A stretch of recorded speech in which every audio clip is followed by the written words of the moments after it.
Next one is State calls Lynn Deming. good afternoon. Would you raise your right hand for me, please? You do solemnly swear the evidence and testimony you're giving this cause to be the truth, so help you God. You have a seat over here. Make the microphone comfortable for you and speak up so everybody can hear you. Yes, sir. You may proceed. Thank you. Good afternoon, Ms. Deming. I said your name, but please state your full name for the record. Lynn Deming, And Ms. Deming, where are you currently employed? Legacy Elementary. Okay. And what is your job position? I'm a STEM teacher, 3 through 5th grade. And what is Legacy? It's the new campus, formerly Robb, so it's the new campus. For which school district? Uvalde, CISD. Okay. In May of 2022, where were you employed? Robb Elementary as a 4th grade teacher. Okay. And what camp? You said Robb Elementary. Okay. And how long had you been working at Robb Elementary? At that time, I think 6 years. Okay. And what grades were you teaching? 4th grade. And how long had you been an employee of the Uvalde Independent School District? 6 years. Okay. What was your room number at the time of May of 2022? 104. Okay. And I'm going to, Judge, may the witness get up and approach the board? Yes. Was that low point?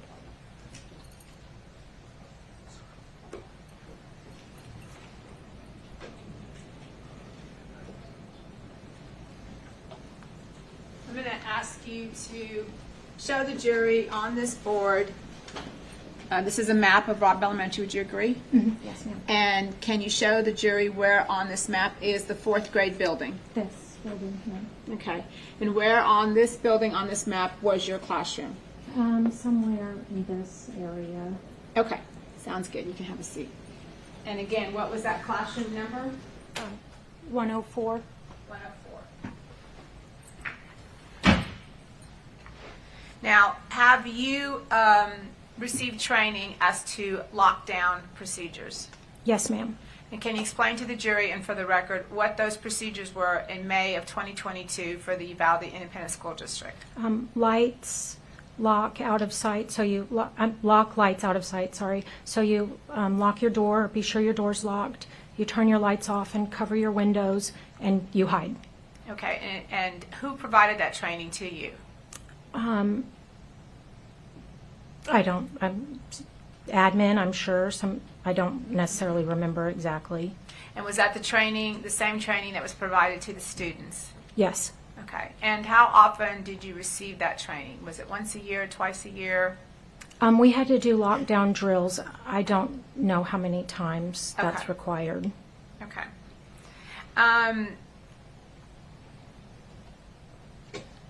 So with regard to those lockdown trainings, you said lights out, lockdown, and what are the kids specifically trained to do? Hide and get quiet. So depending on where your room was, depending on where you wanted your kids to hide and just get quiet. Okay. Now, you told us where your room was. Can you explain to the jury, when you walked into your classroom, what did we see? Where was your desk? Where were the windows? Things like that.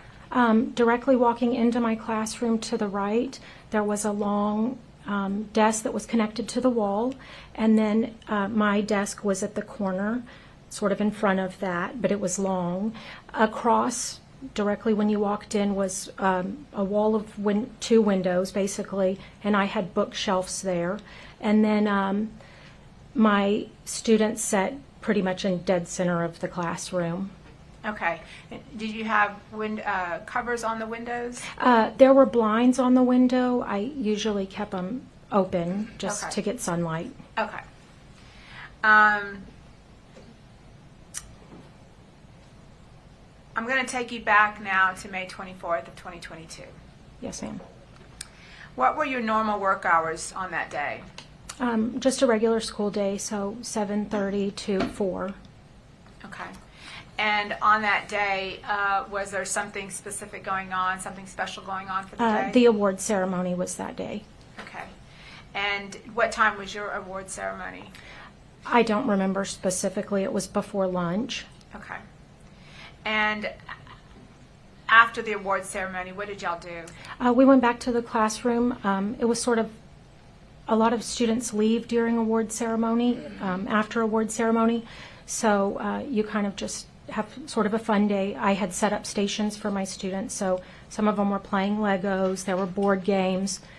We used Minecraft to do math, sort of math things. So I had some students playing Minecraft. And then I had like an art station where they could paint or draw. Okay. Did y'all have plans to go outside? We were going to go to recess about 10 minutes early. I had a student that left half a day. He only stayed at school half a day. So we were going to wait until he went and then go to recess about 10 minutes early. Okay. And about approximately what time did you get your kids ready to go outside?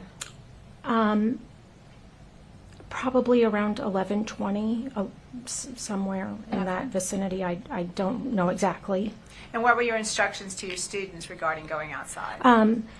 They were going to line up and we were going to walk, just out to the playground where we normally went. Okay. And this is, you were taking all the students at the same time? Yes, ma'am. Okay.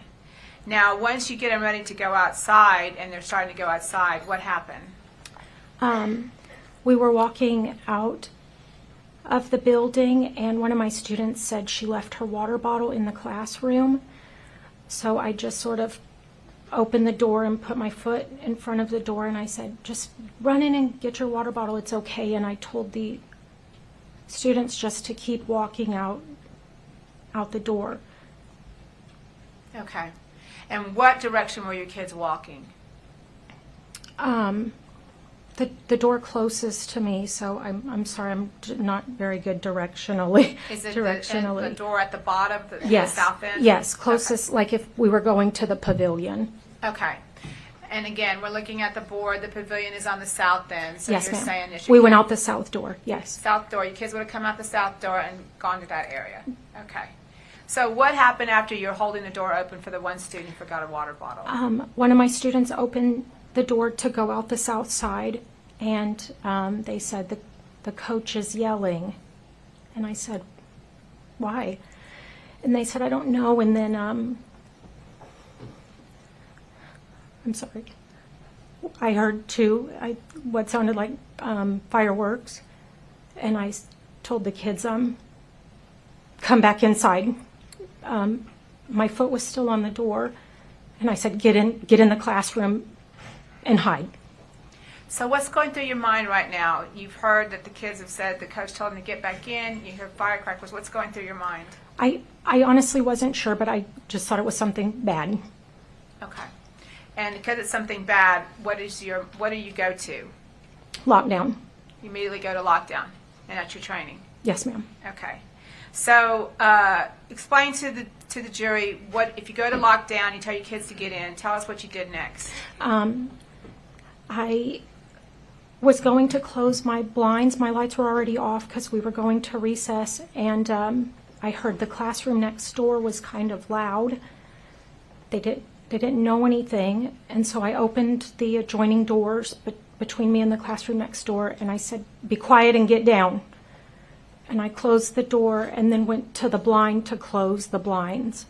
When you went to the blinds to close the blinds, did you look outside that window? No, I did not. Okay. So did you get the blinds closed? Yes. Okay. And then what did you do? I went, I turned around to get with the kids, basically, and shots went through the window, and a piece of shrapnel or debris or something hit me, and I fell or jumped. I don't know what I did. I lost my glasses, and then I was worried. I'm sorry. I thought I put the kids in the worst place. Explain to the jury what you mean by that. Because he was shooting through the window, and the kids were directly across, and I thought I made the worst mistake I had ever made. Okay. So what did you do then? I crawled over to the kids, And I just started asking them, are y'all okay? Are y'all okay? My ears were kind of ringing because the shots that went through the window. And one of my students said, you were shot. And I said, no, I'm fine. Are y'all okay? And then I just kind of crawled in between the kids, and then I thought I needed to block them from the window, so I, as quiet as I could, turned a desk to kind of block them, which is sort of stupid, because what's that going to do? Well, let's go back to them telling you were shot. Did you know you were shot? Not, I think I was sort of in shock, so not necessarily. I knew, I wasn't shot, it was like debris or something. Like shrapnel? Yeah. How did they know you were shot? My shirt had a hole and I had blood on me. So your students see you with the hole in your shirt and with blood on you. Okay. So now they're under the counter. Yes, ma'am. Okay. And you're positioning yourself between them. And what's the reason for that? I wanted to block them. Okay. And what were your students doing now? They were just being scared, obviously, but just so quiet. Did you at any point see the shooter walking outside the building? No, I did not. Okay. And did you see shots coming through the windows? Where were those shots going to? I couldn't tell. Once he shot in the window was completely like blown, like just shattered, right? And it was like, I thought at the time it was smoke, but it was like very hazy in the classroom. And I didn't have my glasses, so, because I had lost them, so, which doesn't help. Did you feel like the shots were coming from the ceiling or coming from up top? Not at that point, no. Okay. Did you at some point later think that? Yes. Okay. And why did you think that? Because you could see ceiling tile like on the ground. Okay. So again, you're in the room. You're trying to position yourself between the windows and your students. And what do you hear during this time? I heard a couple shots on the outside of the building. It sounded like hammering on the building. And then I heard shooting in the hallway. Okay. And were you trying to think of a possible escape or something that you could do? At some point I looked at the window because it was just shattered and I thought we could get out, but somebody shot when we were walking out of the building. Then somebody shot through the window, and then I heard shooting in the hallway, so I thought it was more than one person. And I thought our only sort of savior was that he shot through the window and my kids were so quiet, they wouldn't know we were in there. So I thought if we just stayed quiet, they would think we weren't in there. So as you were shot and you had shrapnel, you're trying to think of a plan and you're thinking of possible scenarios. Shooting here, shooting there, shooting there. What's my best plan? Is that right? Yes, ma'am. Okay. And while you're thinking all this is going through your mind, what are you telling your students? I was just telling them to pray. I told them I loved them. And I just kept saying, like, babies, I love you. Just pray, I love you. Okay.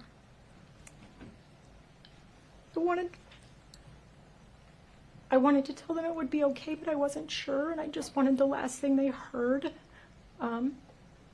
was that somebody loved them. So I think I said it 1,000,000 times. I just kept saying, I love you. Okay. At some point, did you think about your own children? Yes. I messaged my husband and I said somebody's shooting outside the window. I love you. I'm sorry. Tell the kids I'm sorry. Explain to the jury why you felt that you had to say you were sorry to your own children. I thought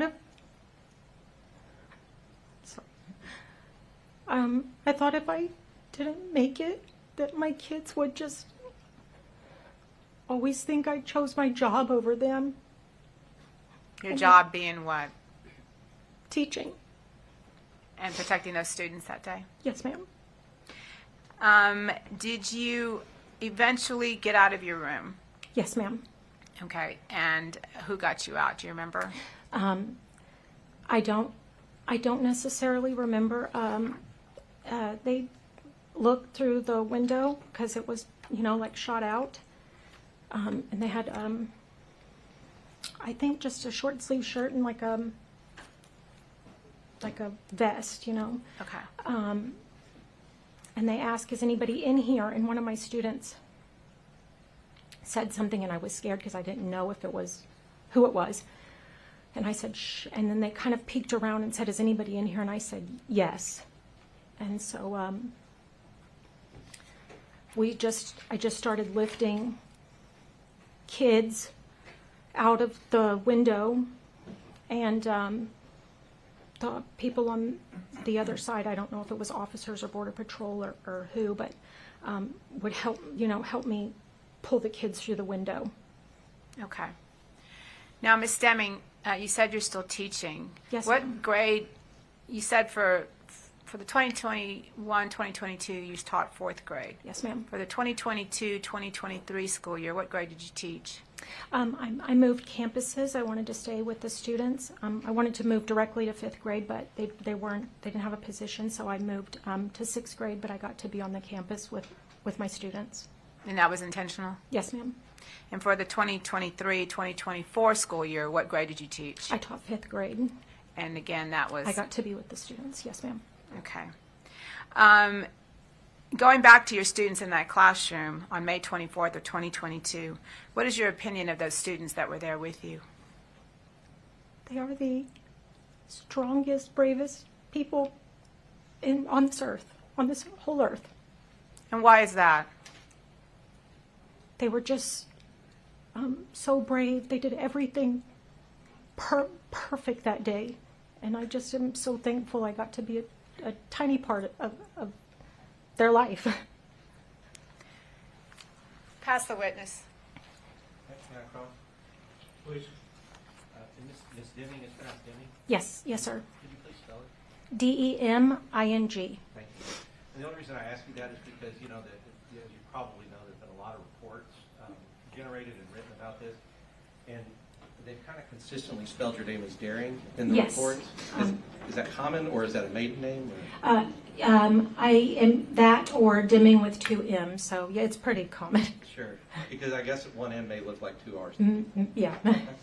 Well, my name's Jason Goss, and I represent Adrian. And have you ever testified before? Not like this, no, sir. Sure. And a lot of people may expect that when it comes over here that we're going to be mean to you or disrespectful, and I just want you to know we're not. Honestly, what you did with those kids, I admire it.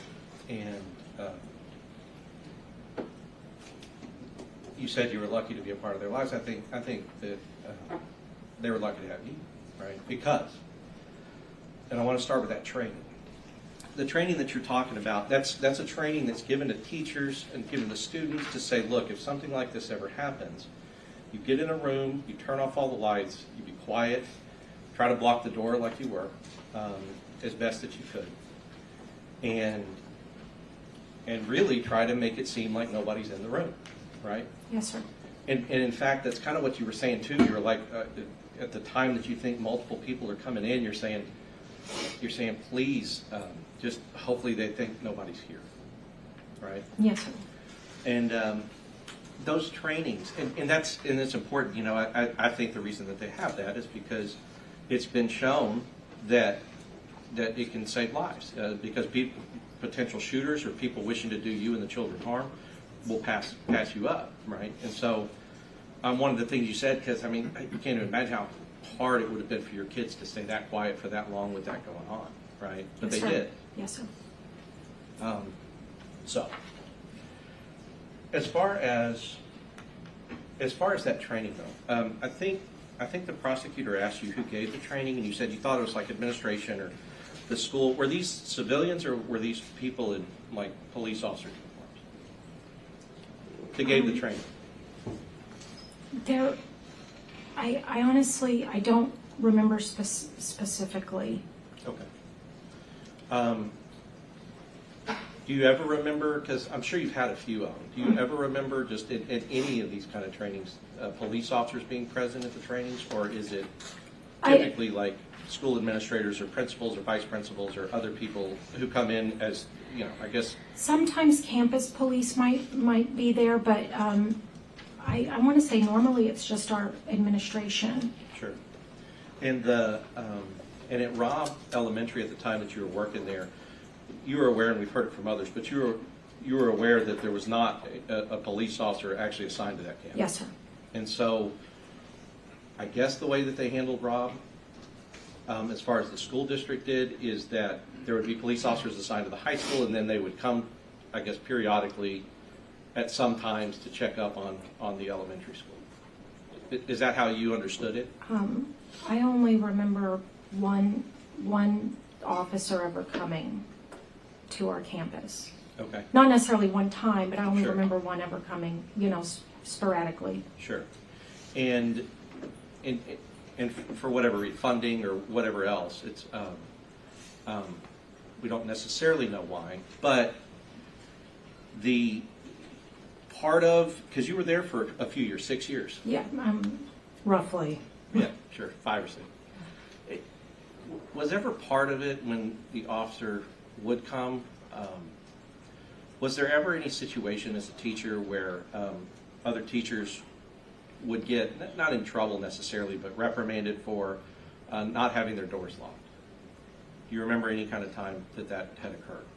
I never did. If another teacher did, I wouldn't know. Right.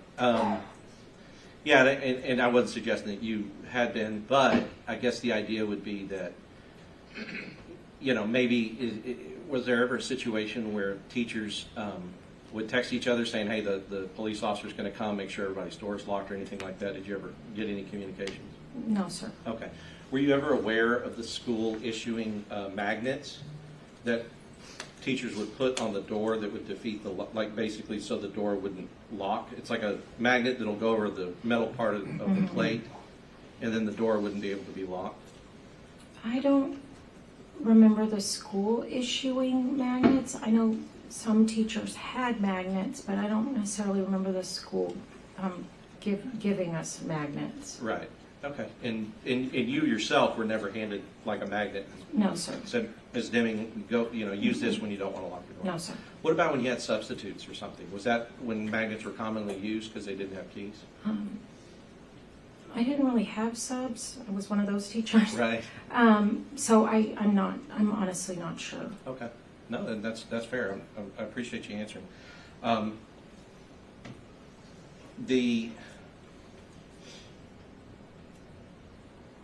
The coach, I guess you said that as you were taking your kids out to recess, the coach would, one of your students informed you that a coach was yelling. Yes, sir. Do you know which coach that was yelling? At the time, they just said coach, so I thought Coach Gonzales, but I do not know which coach was yelling. And I guess, did you ever, because this is how I pictured, Your Honor, can I get in the well for a second? Yes. Thank you. I pictured it kind of like you're going out, you guys are going out, you're trying to lead your class out of that door there. Yes, sir. All right. And I picture it like you're going to lead them out. One kid leaves a water bottle, and so now you're going, okay, you go here and you go here. Yes, sir. And you're kind of in the hallway. One comes back in and says, hey, coach is yelling. Did you ever make it out to see like what was happening? So No, you kind sir. of stayed in that middle ground right Yes, there sir. between the student going back and the students going out. Yes, sir. And then told them all, get back in here. Okay. When you heard what you thought sounded like fireworks. Yes, sir.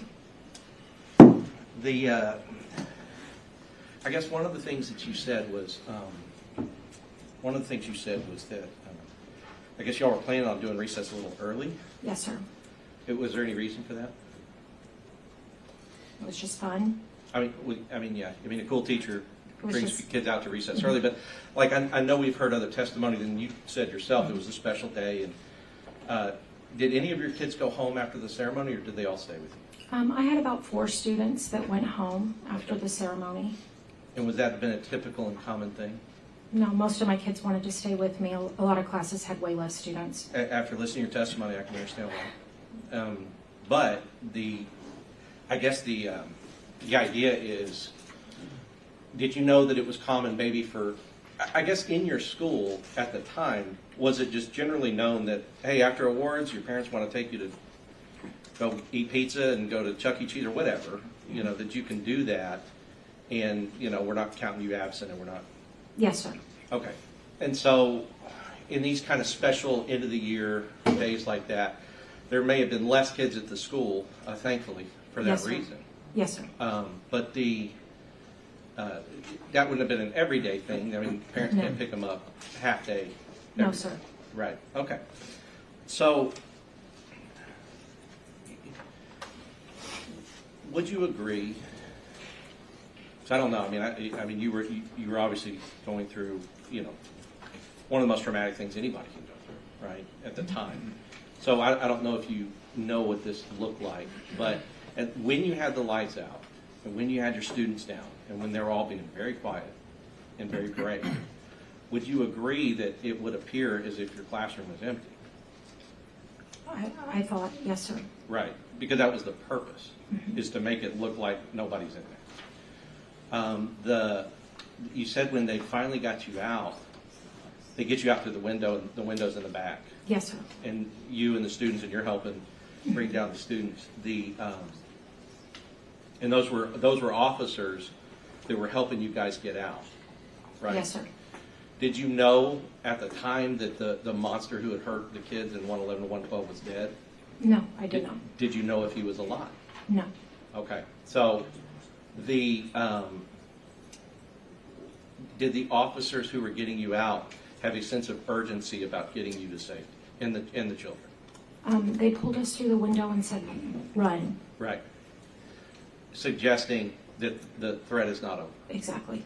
And so even though you may not know for sure, all the clues around it told you that. Yes, sir. Yeah. And so you, I'm sure, and felt that you and the children were still in danger, and everybody around you were still in potential danger from whatever was going on. Yes, sir. Right. Did you know that one of those officers pulling the kids out of the windows over there was Adrian? I didn't remember anybody. I mean, I knew people were pulling us out. I did not know who it was. Right. And so you would agree that those officers that were doing that in your room and the rooms next to it, because the other rooms were getting pulled out too, right? Like down that row, they're pulling the kids out and the teachers who were in those rooms. Yes, sir. And you'd agree that those officers were doing a good thing. I was thankful. Right. And Adrian, as part of those officers, would have been doing a good thing trying to evacuate the kids and the teachers out from further danger. Yes, sir. I'll pass the witness. No other questions, Your Honor? Recall? No recall from the state. Oh, Judge, no, we don't. You're subject to recall. You're excused. Thank you very much. Not subject to recall. Thank you. Still okay?